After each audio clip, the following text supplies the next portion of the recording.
Dito po sa 2 Corinthians chapter 9 verse 7, basahin ko muna sa New Living Translation. You must each decide in your heart how much to give, and don't give reluctantly or in response to pressure. For God loves a person who gives cheerfully. Sa Filipino Standard Version, ang bawat isa ay magbigay ayon sa ipinasya ng kanyang puso. Hindi nanghihinayang o napipilitan lamang sapagkat iniibig ng Diyos ang masayang nagbibigay. Purihin ang Diyos, palakpakan natin ang Panginoon sa pagkabasa ng kanyang salita. Maaari na po tayo makaupo, mga kapatid. So, ang ating message ay may pamagat na give cheerfully. Sabihin natin, give cheerfully. Magbigay ng masaya. Ayan. Praise God. Purihin ang Panginoon. So, ayon po sa sulat ni Apostol Pablo sa mga mananampalataya sa Corinthians, kung sila ika ay magbibigay, dapat ito ay gagawin nila ng walang panghihinayang. Hindi napipilitan. O kaya naman kung ano yung ipinasya ng kanyang puso. Bakit? Dahil mahal ng Diyos ang nagbibigay ng masaya. Amen? Sino pong masaya ngayong umaga? Sabi nga, hindi lahat ng nagsisimba, umaattend sa church, ay nakakaunawa kung bakit nga ba ginagawa ang paghahandog, ang pag-o-offering sa araw ng worship, sa araw ng pagsamba. Kaya ang iba, kahit dumadalo sila sa gawain ng Panginoon, hindi sila nagbibigay. Bakit? Kasi hindi malinaw sa kanila kung gaano kahalaga ang giving. Amen? Kung gaano kahalaga sa kanila yung tinatawag na pagbibigay. Pero ngayong umaga, nais nating talakayin, why giving joy is important. Bakit po mahalaga ang pagbibigay ng masaya? Ayan. Amen? So, meron akong isi-share sa inyo na 8 reason, 8 dahilan kung bakit sinasabi ng Bible na pagdating sa tinatawag na giving, gagawin natin ito ng masaya sa ating puso. Amen? Number 1, because giving comes with blessings. Dahil ang pagbibigay ay may kapalit. Sabihin nyo nga, kapalit. Meron po siyang kapalit na pagpapala. 2 Corinthians chapter 9, verse 8, sabi po dito sa New International Reader's Version, and God is able to shower all kinds of blessings on you. Amen. Praise God, no? So in all things and at all times, you will have everything you need. You will do more and more good works. So sinasabi po dyan sa talata, kaya po tayo ng Diyos na pagkalooban ng masaganang pagpapala sa lahat ng bagay. Pero, may pasubali. Pero, dapat matuto muna tayong magbigay. Amen? Hindi naman ayon sa Biblia na ibibless ka ng Diyos pero nagdadamot ka. Hindi binibless ng Diyos ang madamot. Amen? Amen po ba? Sino ang binibless ni Lord? Yung mga taong bukas ang puso na tumulong. Amen po ba? Praise God. Isang halimbawa na nangyari sa Bible na gusto kong ipakita sa inyo. Dito po sa unang hari o First King, sa chapter 17, sa verse 12 hanggang verse 15, sabi dito sa English, sa Contemporary English Version. Basahin ko sa inyo. Sabi dito, "The widow answered, 'In the name of the living Lord your God, I swear that I don't have any bread. All I have is a handful of flour and a little olive oil. I'm on my way home now with these few sticks to cook what I have for my son and me. After that, we will starve to death."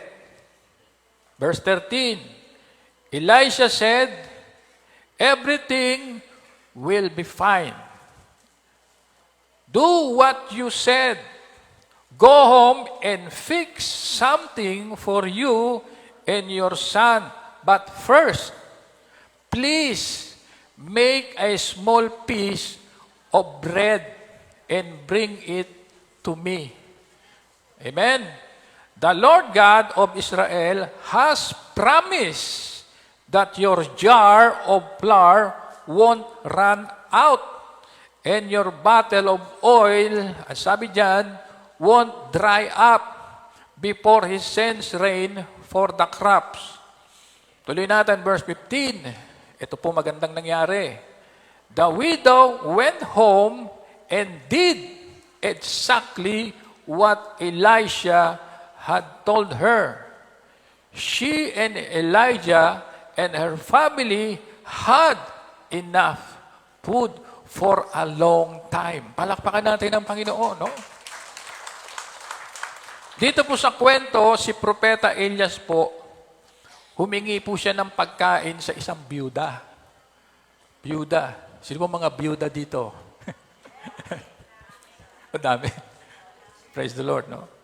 Pero ang sabi ng byuda, wala siyang tinapay at isang dakot na lang ng harina, konting langis ang meron siya. Kapag niluto niya yon, sa susunod na araw, wala na silang kakainin. Kaya mamamatay na rin sila sa gutom. Yun ang mangyayari. Subalit, ang sabi sa kanya ni Propeta Elias, huwag kang mag-alala. Pakisabi mo sa katabi mo, huwag kang mag-alala. Ayan. Huwag kang mag-alala. Praise God, hallelujah. Umuwi ka at gawin mo ang sinasabi mo. Yun ang sabi ni Propeta sa kanya. Pero, sabi ni Propeta, ipagluto mo muna ako ng maliit na tinapay mula doon sa natira mong harina. Tapos dalhin mo sa akin. So yun ang kanyang request. At dahil nga po, hindi nagdamot yung byuda sa hinihingi ni Elias, ipinagluto niya si Elias ng maliit na tinapay at ibinigay sa kanya. Sabi po sa kwento, ano pong nangyari? Dahil dito, yung lagayan ng harina ng byuda at yung lagayan ng langis ay hindi nawalan ng laman. Hindi nawalan ng laman. Amen. Palakpakan natin ang Panginoon. Hindi nawalan ng laman hanggang hindi natatapos ang panahon ng tagutom sa Israel. So gaano kahaba yung tagutom? Mahaba po yun. Umabot ng 3 taon. Pero yung lagayan ng langis at harina ng byuda, hindi naubos. Kahit anong salok ang gawin, kahit anong gamit ang gawin, nandoon yung biyaya ng Panginoon. Bakit naranasan yon ng byuda? Kasi yung lingkod ng Panginoon, nag-request sa kanya, ipagluto lang siya kahit maliit lang na tinapay dalhin sa kanya. Amen? Anong ibig sabihin? Kung tayo po ay masayang magbibigay para sa Panginoon, para sa gawain ng Panginoon, para sa mga lingkod ng Panginoon, Diyos na po ang bahalang magbalik nito sa atin ng siksik, liglig at umaapaw na biyaya. Palakpakan natin ang Panginoon. Sino po ang nais na huwag maubusan ng laman ng bigasan? Huwag maubusan ng laman ng ref. Amen. Praise God. Minsan, pag binuksan mo yung ref mo, puro tubig na lang yung laman. Nakakalungkot. Amen. Pag binuksan mo yung lagayan mo ng delata, isang sardinas na lang yung nakikita mo doon. Pero kung tayo po hindi magdadamot, pagpapalain ng Diyos ang ating mga pangangailangan. Palakpakan ng Panginoon. Number 2, because giving is helping each other. Dahil ang pagbibigay ay pagtulong sa mga kapatid, pagtulong sa kapwa. 1 Corinthians chapter 8, verse 14, ganito ang sabi sa New Living Translation.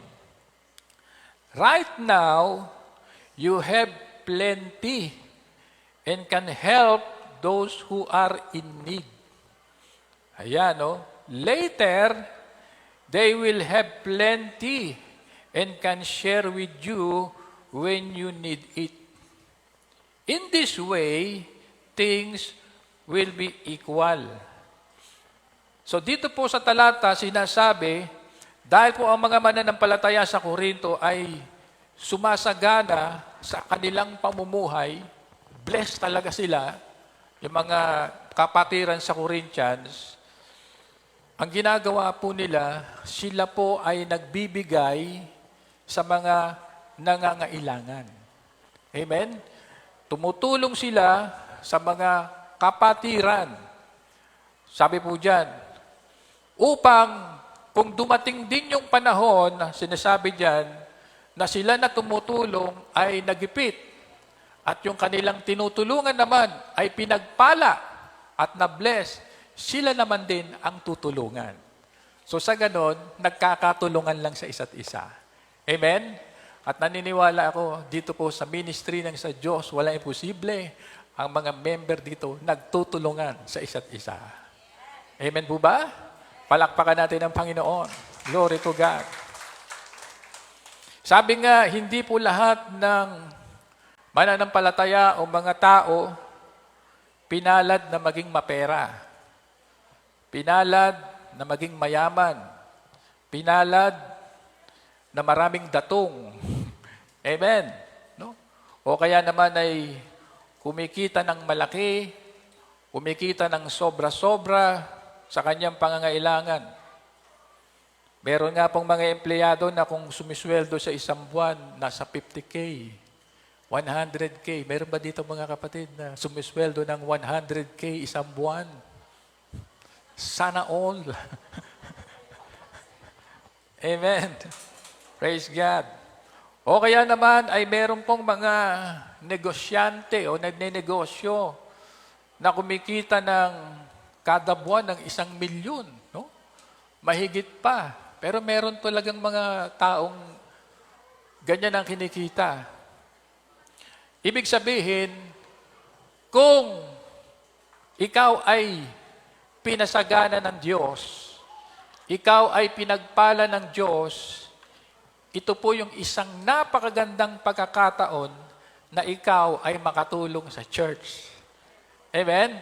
Yung ikaw ay makatulong sa mga taong nangangailangan. At hindi rin dapat maging dahilan na dahil tayo po ay hirap o sapat lang ang kinikita, wala na tayong karapatan na makatulong. Amen? Makatulong sa church o makatulong sa mga tao na nangangailangan. Dahil ang pagtulong, hindi naman yan payabangan. Amen po ba? Ang pagtulong ay hindi yan payabangan, kundi yan po ay malasakit sa gawain ng Panginoon, pagmamalasakit sa mga tao. Amen po ba? At ang pagtulong natin ginagawa ay may pangakong katumbas yan. Ano po yung pangakong katumbas? Proverbs 11 verse 25. Ganito po ang sabi sa Good News Translation. Be generous, and you will be prosperous. Amen? Sino po ang nais maging prosper ang buhay? Sabi po dyan, be generous, and you will be prosperous. Help others, and you will be helped. So sabi po dyan sa talata, si Haring Solomon po ay napakayaman po niya at nakita po niya sa kanyang pag-oobserba na ang mga taong matulungin, ang mga taong mapagbigay ay pwedeng payamanin ng Diyos. Pwedeng pagpalain ng Panginoon. Palakpakan natin ang Lord. Kaya, bakit tayo gusto ng Diyos magbigay ng masaya? Dahil ang pagbibigay ay pagtulong sa kapwa. Pangatlo, because giving brings joy to the heart. Dahil ang pagbibigay ay nagbibigay ng kagalakan sa puso. Sino po ang gusto na ang kanyang puso ay magalak? Dito po sa 1 Corinthians chapter 8, verse 2 and 3, ganito ang mababasa natin sa easy-to-read version ng Biblia. These believers have been tested by great troubles. Yun ang sabi diyan. And they are very poor. Yun ang sabi. But their great joy caused them to be very generous in their giving. Amen? Yun ang pagkakasabi diyan. I can tell you that they gave as much as they were able and even more than they could afford. No one told them to do this. It was their idea. So dito makikita natin sa talata, mga kapatid, ang mga mananampalataya po sa Korinto, dumaan sila sa testing, trials. Amen? At ano yung testing na pinagdaanan nila? Yung tinatawag na pagsubok sa pinansyal. Amen? Pagsubok sa pinansyal. At yan ang isa sa mga madalas na nagiging pagsubok ng marami. Pagsubok sa pinansyal. Amen? Sila po ay nalubog. Pag sabi po sa Tagalog, nalubog sila sa kahirapan. Purihin ang Panginoon. Pero hindi po ito naging dahilan, mga kapatid, para sila po ay huminto sa pagtulong. Amen ba? Bagkus ang sabi diyan, nagpatuloy pa rin sila sa pagkakaloob ng kanilang yaman. Amen? Yun ang pagkakasabi diyan. Dahil para sa kanila, kagalakan na ang magbigay. Sino sa atin dito ang kasiyahan mo ang tumulong? Kagalakan mo ang magbigay. Amen? Para sa kanila, kagalakan na nila ang magbigay at tumulong sa gawain ng Panginoon at sa mga kapatid. Praise God. Sabi nga, totoo na nakakaligaya kapag meron kang pera. Sino po ang maligaya kapag may pera?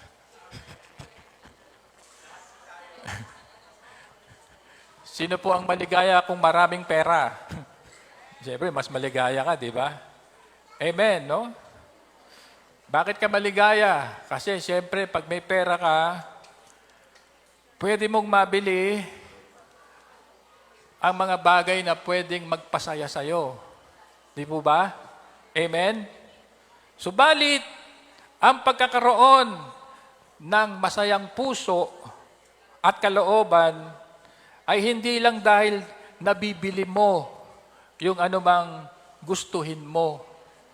kundi yung ating mga biyaya ay na-share din natin sa iba.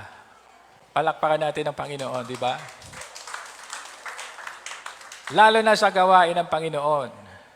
Masaya ang magkaroon ng pera, pero masaya din ang nakakatulong kung ito ay gagawin mo ng bukal sa iyong puso. Amen? 2 Corinthians chapter 8, verse 12. Sa New Living Translation, ganito ang sabi, whatever you give is acceptable if you give it eagerly and according to what you have, not what you don't have. Amen? So sinasabi sa Biblia, kung nais talaga nating magbigay, dapat gagawin natin ito ng kusang loob. Yun ang sabi, hindi napipilitan, hindi nanghihinayang, at hindi dapat tigilan. Amen ba? Hindi dapat tigilan. Amen? Totoo po yan mga kapatid. Kaya kahit na every Sunday tayo nagpupunta dito, kasiyahan na natin ng every Sunday, binibigay natin yung para sa Panginoon. Palakpakan natin ang Diyos na buhay. Number 4, because giving is the reason why someone thanks God. Di po ba? Yun ang isang napakaganda. Dahil ang pagbibigay ay dahilan kung bakit may mga taong nagpapasalamat sa Diyos. Dito po sa 2 Corinthians chapter 9, verse 12, sa New International Version ng pagkakasabi, this service that you perform is not only supplying the needs of the Lord's people, but is also overflowing in many expression of thanks to God. Amen? Yun ang sabi, many expressions of thanks to God. So dito po sa talata, sinasabi mga kapatid, ang mga kaloob na nalilikom sa ginagalawang misteryo ni Apostol Pablo ay nagagamit para matustusan ang pangangailangan ng mga kapatid sa pananampalataya dahil dito nag-uumapaw ang pagpapasalamat ng mga tao sa Diyos dahil sa tulong na natatanggap nila. Amen po ba? Kung bukal sa kalooban natin ang pagtulong o pagbibigay, hindi tayo naghihintay ng kapalit na anuman. Tama po ba mga kapatid? Kasiyahan na natin na marinig sa kanila ang salitang thank you. Salamat. Amen? At higit sa lahat ay marinig natin sa mga taong natulungan natin ang sasabihin nila, salamat sa Diyos. Palakpakan natin ang Panginoon. Ibig sabihin, yung blessing mo na nasishare mo sa iba ay nagiging pagpapasalamat nila sa Diyos. Although na sa'yo nanggaling, although na pinaghirapan mo yon, pero dahil natanggap nila, naging bahagi ang Diyos para mapasalamatan siya. Amen? Purihin ang Panginoon. Glory to God. Dito po sa ikalawang hari, 2 Kings chapter 5 sa verse 15, tingnan po ninyo, sa contemporary English version, ang sabi rito, pakinggan po ninyo. Sabi diyan, Naaman and his officials went back to Elisha. Naaman stood in front of him and announced, now I know that the God of Israel is the only God in the whole world. Sir, would you please accept a gift from me? Amen. So kung nabasa po ninyo yung istoryang yan, sabi po sa talata, praise God, si Propeta Eliseo po, ginamit ng Diyos na instrumento para ano po? Para pagalingin si Naaman. Kasi si Naaman, may ketong siya. Isa siyang pinuno ng sundalo na pinagaling ng Panginoon, nawala yung kanyang ketong. Pinalubog siya sa ilog ng 7 beses. At nung siya po ay lumusong, pagdating ng 7 beses ng lubog, pag-ahon niya, ang kinis na ng kanyang balat. Parang porselana. No? Para siyang gumamit ng glutathione. Ganong kaganda yung kanyang naging kutis. At dahil doon, hindi siya agad umuwi. Bagkos ang ginawa niya, bumalik siya kay propeta para magpasalamat sa Panginoon.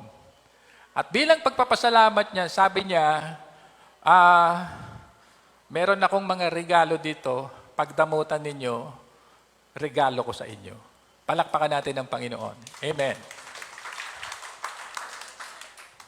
So, yun po ang ika-4 na dahilan kung bakit tayo po ay gusto ng Diyos na magbigay ng masaya. Kasi, kung tayo po ay nakakapagbigay, nagiging dahilan ito ng mga taong nakapagpapasalamat sa Diyos. Amen. Praise God. Hallelujah. At ano pa po ang ika-5? Because giving is obeying God. Sino po ang gustong sumunod sa Diyos? Dahil ang pagbibigay po ay isang paraan yan ng pagsunod sa Diyos. Tingnan natin. Dito po sa 2 Corinthians chapter 9, sa verse 12 hanggang sa verse 13. Sa Contemporary English Version, ganito ang sabi, sundan po ninyo. What you are doing is much more than a service that supplies God people with what they need. It's something that will make many others thank God. The way in which you have proved yourself by this service will bring honor and praise to God. You believe the message about Christ and you obeyed it by sharing generously with God's people and with everyone else. Amen? So sabi sa talata, patunay lamang na sinusunod ng mga mananampalataya sa church sa Corinthians ang ginagawa nilang pagtulong sa Diyos o pagtulong sa mga kapatiran dahil ito ay naayon sa pagkakilala sa Ebanghelyo ni Kristo. Amen. So bilang mga anak ng Diyos, marami tayong dapat sundin. Ano po yan? Number 1, siyempre, gusto ng Diyos magmahalan tayo. Amen? Sinong naniniwala, utos ng Panginoon magmahalan tayo? Isa pa sa utos ng Panginoon, dapat nagpapakumbaba tayo. Tama ba? Ano pa? Gusto ng Panginoon, bilang mga anak niya, dapat magpakatibay tayo. Dapat magbagong buhay tayo. Dapat magbahagi tayo ng Word of God. Mag-share tayo ng Gospel.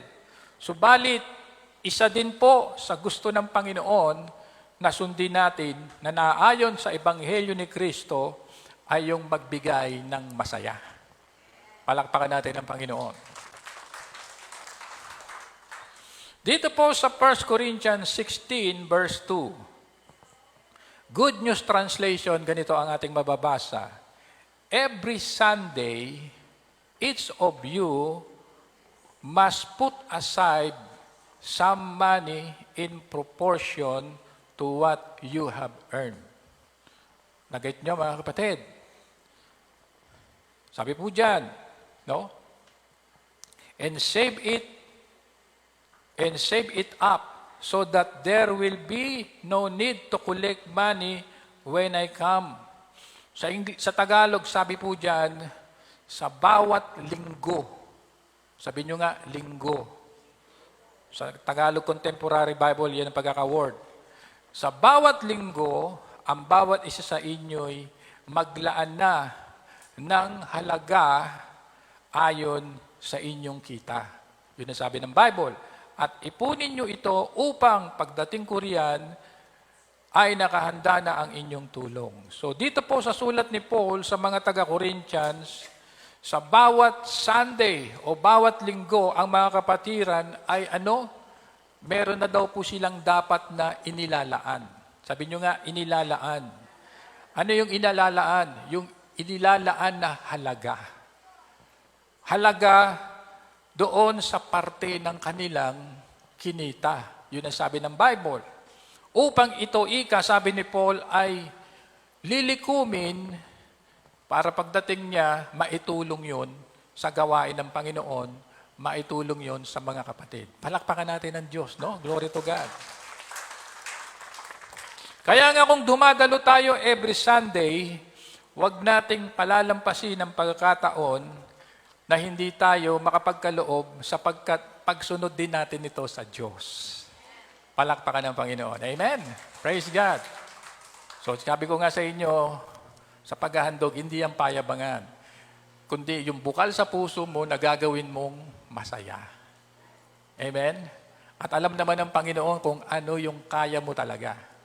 Pag kumita ka ng 1 milyon, ano ang kaya mong ibigay doon? Di po ba? So, nasa sa'yo yun. Praise God. Number 6, ito po. Because giving is challenge. Naniniwala po ba kayo na ang pagbibigay ay isang uri ng challenge? Totoo po yan mga kapatid. Ayon sa Biblia, ang giving ay isang hamon. Basahin natin.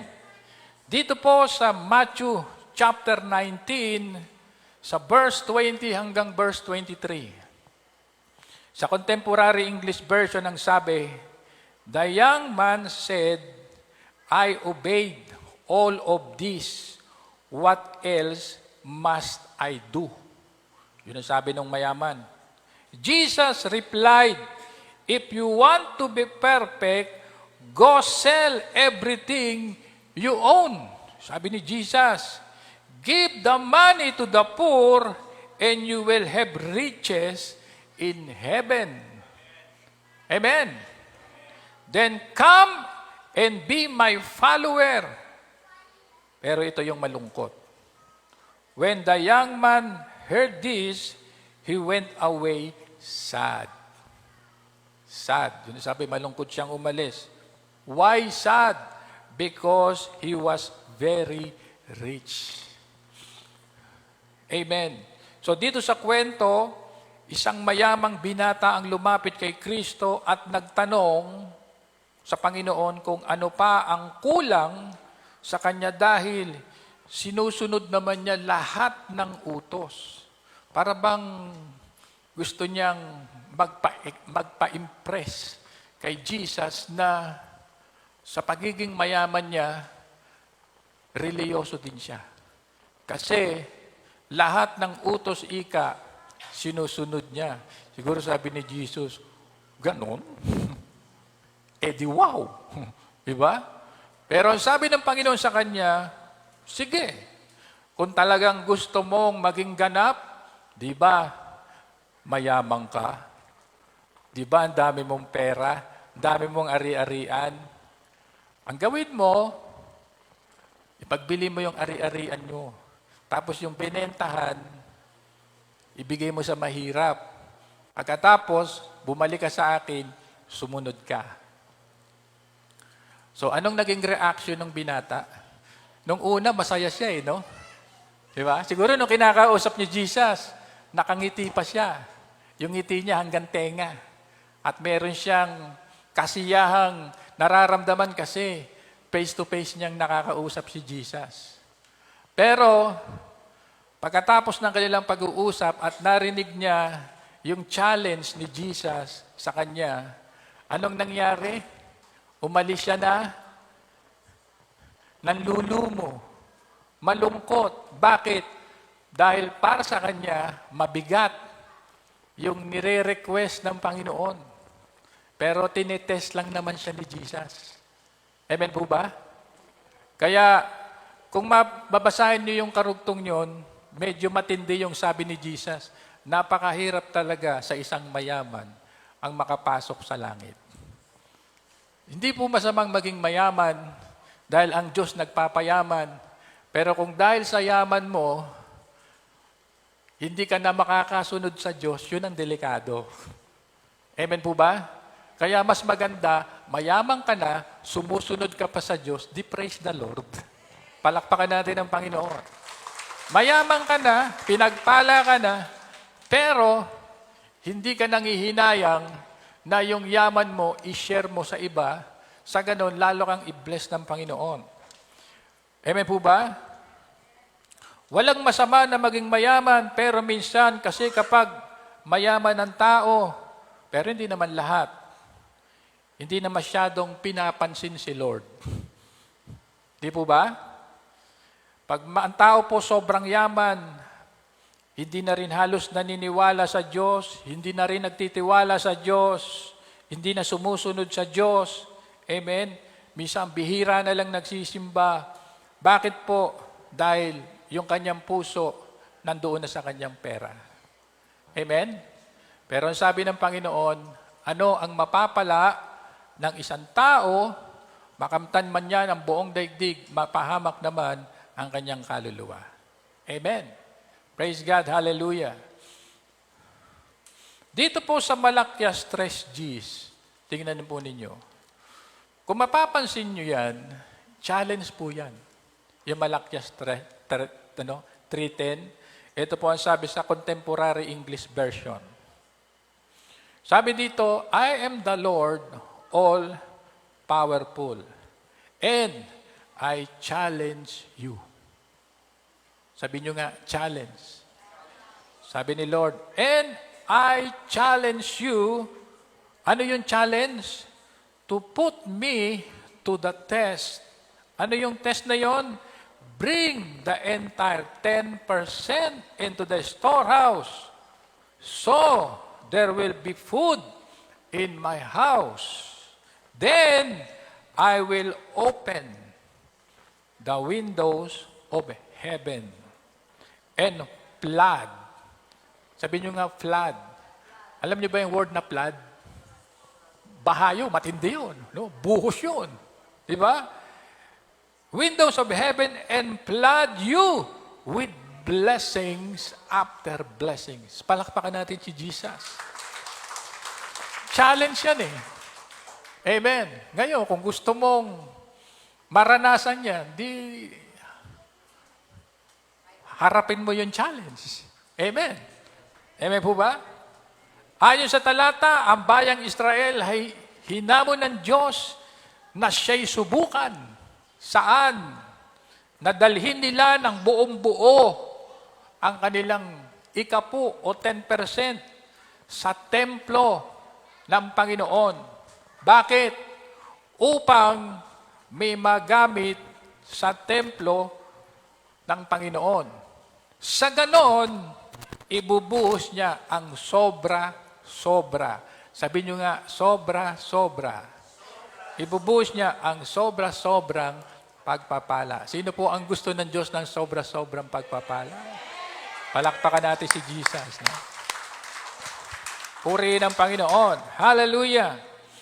Sabi po ng ibang mga pastor, ito'y mahabang talakayan to pero konti lang babanggitin ko. Sabi ng ibang mga pastor, yun daw pong tithes, para lang daw yan sa mga Hudyo. At hindi daw yan para sa mga Gentiles o mga Christian. Pero mga kapatid, ang pagiging Hudyo ay hindi lang tumutukoy sa literal.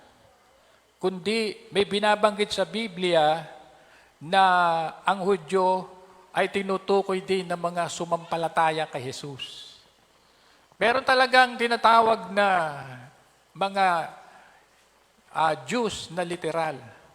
Pero ito po ang sabi sa Roma 2:29. Tingnan nyo. Sa New Living Translation, ganito ang sabi, no, A true Jew is the one whose heart is right with God. Amen? And true circumcision is not merely obeying the letter of the law. Rather, it is a change of heart produced by the Spirit. Amen? And a person with a changed heart seeks praise from God, not from people. Amen? Ayon sa talata, pinakita po ni Paul na ang tunay na Hudyo ay hindi lamang sa pagiging tuli. Kasi ang mga Hudyo, tuli sila. Circumcised kung tawagin, no? Kundi, ang pagiging tunay na Hudyo ay nabago ang kanyang puso sa pamamagitan ng banal na Espiritu Santo. Palakpakan natin ang Panginoon. Amen. Kaya yung tithes, normal lang na gawin natin. Amen. Dahil kung yan ay para sa Hudyo, tayo naman, mga spiritual na Hudyo. At sinasabi rin na ang Israel ay bayan ng Diyos. Ang church, bayan ng Diyos yan eh. Amen? Purihin ang Panginoon. Number 7, hallelujah. Because giving is a kind of service, a kind of ministry. Alam niyo ba na ang giving ay isang uri ng ministry? Basahin natin. Romans chapter 12, verse 7 and 8. Sa New Living Translation, ito po ang sabi.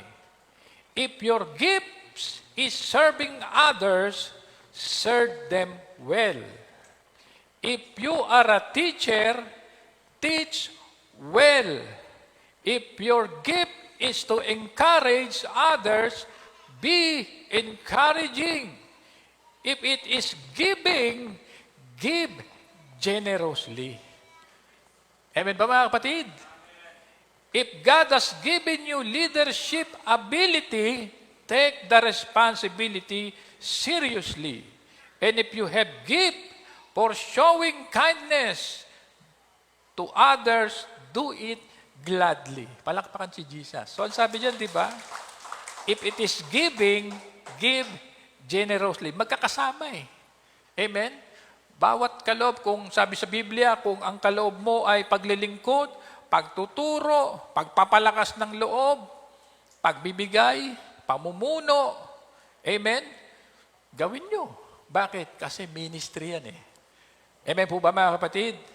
So ayon sa talata, ang Diyos ay may iba't ibang kaloob na ibinigay sa mga mananampalataya.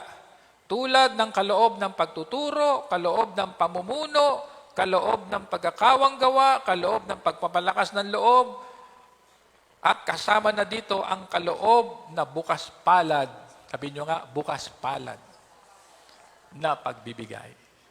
Palakpakan si Jesus. Glory to God. Maraming paraan na maaari nating paglingkuran ng Diyos.